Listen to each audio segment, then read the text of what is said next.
Bugün dersimiz itildırım toxu güçü. Bunu yani duxupkada qilamiz. Bunun ketilgan materialları bolsa toxu güçü, chanalgan samsaq, andan keyin ma'nunga o'xshash men bolkan bolkoni deb qo'yamiz. 2 dona tuxum ketadi. Andan keyin qolgan materiallarni men qilish jarayonida so'zlab o'tay.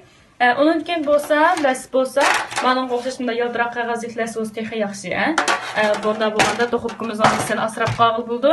Agar u bo'lmasa, ma'nunga o'xshash bunda yaltiroq qog'oz ishlasanglar bo'ldi.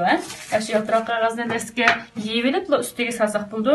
Bo'ldi avval buningga qiyam tayyorlaylik. Qiyam tayyorlashda birinchi bosqichimizni qilganimiz buningga bir qo'shiq asal tayyorlaymiz. Endi qiyam tayyorlash uchun asaldan bir qo'shiq soldik. Andan keyin jonyo'dan, ya'ni tetim suvdan bir qo'shiq qo'yamiz. Qarmushdan bir bal qo'shiq. Andan keyin laz qiyam bog'i, lazjangning ustidagi miyi bog'i, shu miyidan bir qo'shiq atrofida qo'yamiz. Agar bolalar qilib bermoqchi bo'lsanglar, qilmasanglar bo'ldi, chiqib ketadi deysanglar. Buni ishda aralashtirib bo'lgandan keyin chanalgan samsaqdan silib aralashtiramiz. Samsaq yemaydigan xonimlar endi ehtiyojingizga qarab samsaqlar bo'ldi. Bu aralashmaga yana bir bal qo'shiq tuzmi sevitimiz. Qiyam tayyorlab bo'lgandan keyin endi to'xu go'shtimizni silib aralashtiramiz. Buningda endi qiyamimiz mush to'xu go'shtning oz ko'pligiga qarab bo'ldi. Men hozir bu to'xuning mayda go'shtidan 2 parcha go'shtni to'g'irdim. Mushunga mushinchilik qiyam ishlatdim. Sizlarning ahvolingizga qarab tayyorlasanglar bo'ldi. Mana aralashtirib bo'ldik, mushalatda bo'ldi. Endi buning yuziga bo'sha modamlarni yepib, to'natquning sovuq saqlash bo'limiga 5 minut atrofida qo'yib qo'yamiz. Tamsangdi.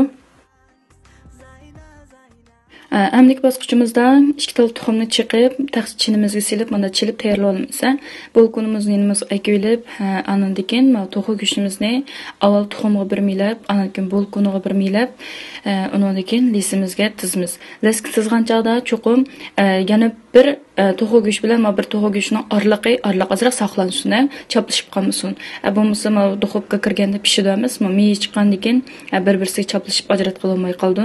Shunga arliqni saqlab turib qo'yinglar.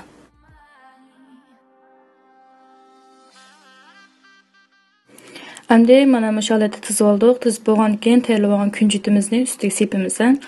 Sepib bo'lib, buni oldin qizitilgan duxupkada, ya'ni 200 gradusda 20 minut atrofida pishirsak bo'ldi.